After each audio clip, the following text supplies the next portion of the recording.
Hi everyone, it's Tim Topham here from topmusic.co, and I'm delighted to have Paul and Gillian from Piano Teaching Success here at Piano Pivot Live 2020 in order to record some fantastic interviews with our speakers and give you a bit of a backstage pass. And if you really want to immerse yourself in what Piano Pivot is really like, and if you enjoy this interview, then make sure you grab one of our virtual tickets. The virtual tickets are fully edited professional recordings of our speakers actually on stage doing their thing, live teaching, keynote workshops. And if you want to grab that, head to pianopivotlive.com/virtual. I'll see you there. Did you know you can keep up to date with everything that's happening at Piano Teaching Success by joining the Piano Teaching Success Facebook group? Do that now. Just search Piano Teaching Success on Facebook. Hi and welcome again, and I'm so lucky to have Depasquale, who is the CEO of AMEB with us, and AMEB is a sponsor of Tim Topham's Piano Pivot Live.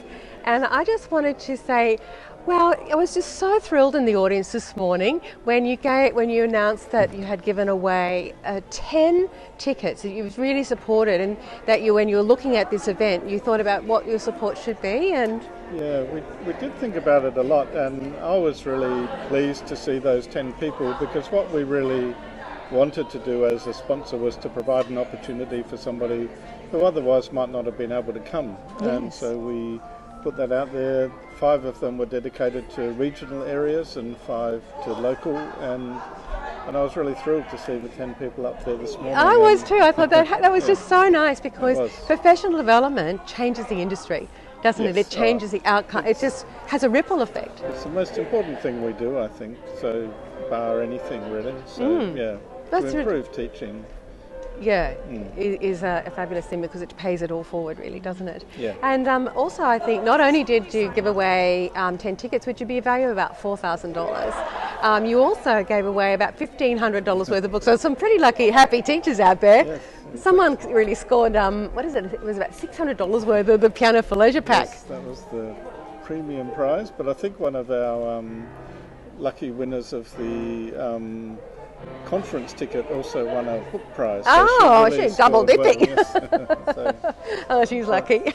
Yeah, it's great for us to be able to give books away to people and contribute in that way. So very That's happy to good. do it.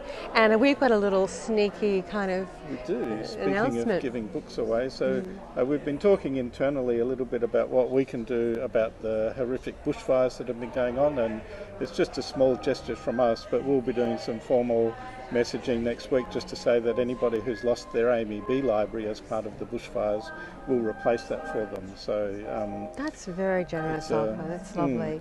But Really it can be quite devastating for a teacher to lose a library of books. Absolutely. And quite hard to replace, and that's a small thing we can do. I think the good thing about the offer is just it's very low tech in terms of bureaucracy. You just got to ring us, email us, and tell us what you had, and we'll send them out to you. So it's pretty. really, that's amazing. That's fantastic. Thank you. Thank you.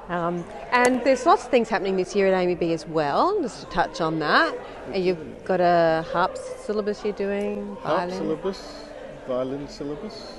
Rejigging them. Sorry. Just a revision of them. Yes. So harp, it's quite exciting because the current syllabus is quite old and out of date, and we've got a really great team of people working on it, and led by Alice Giles, who's probably the best known harp player in Australia. That's good. And violin, just time for a revision, and again we've got a really good team of people working on that, so we're very optimistic that both those syllabuses will be really good. I'm sure they will be. Some other smaller projects going on. Last year we just released our new trumpet syllabus, which included new trumpet technical work, and this year we'll release a lower brass technical work, so that'll bring all the brass subjects in line with their technical work, which will be a real boon for brass teachers, I think. Yeah, it's always good when you can have these alignment things happening. Yeah. And in the piano world, there's the Piano for Leisure survey, which we've all just had. Yes. So the big question for us is, we released our new piano syllabus at the end of 2018 with a completely different approach to technical work. And that's been really well accepted by the market, and people are very excited about that. We're conscious that our Piano for Leisure still uses actually what we would refer to as the old technical work. So it's not even the technical work that was replaced in the last piano syllabus review.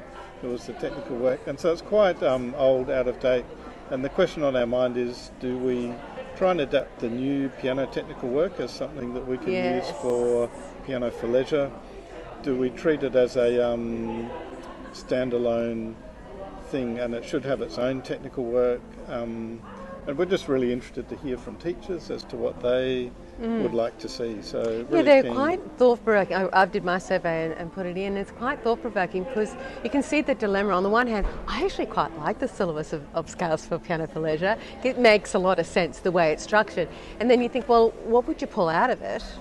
And because I do really think the exercises and the values that David Lockett took on board, in that, well, how many scales do you really need to practice those skills? And maybe there are other skills that we also need to, and that's a very, very valid point. And the real issue there is maybe piano for leisure, particularly at the higher grades, needs some specific exercises that are more honed towards popular contemporary piano techniques than classical piano techniques. So, so they're all questions for us.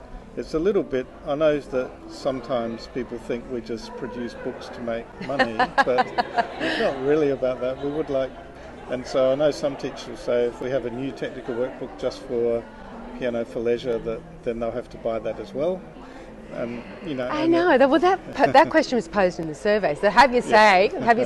And I was thinking the same thing. Originally, when I was thinking about it, I was thinking, well, yeah, maybe it would be good. But there's a lot of teachers that only teach piano for leisure, and then to have because you were sort of saying, well, maybe you want to have the exercises that are online and just use the other one and other book.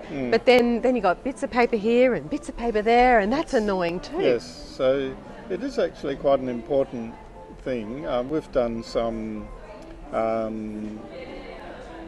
equivalent of a survey, some more serious discussions with people who are specialists in that area, including David Lockett.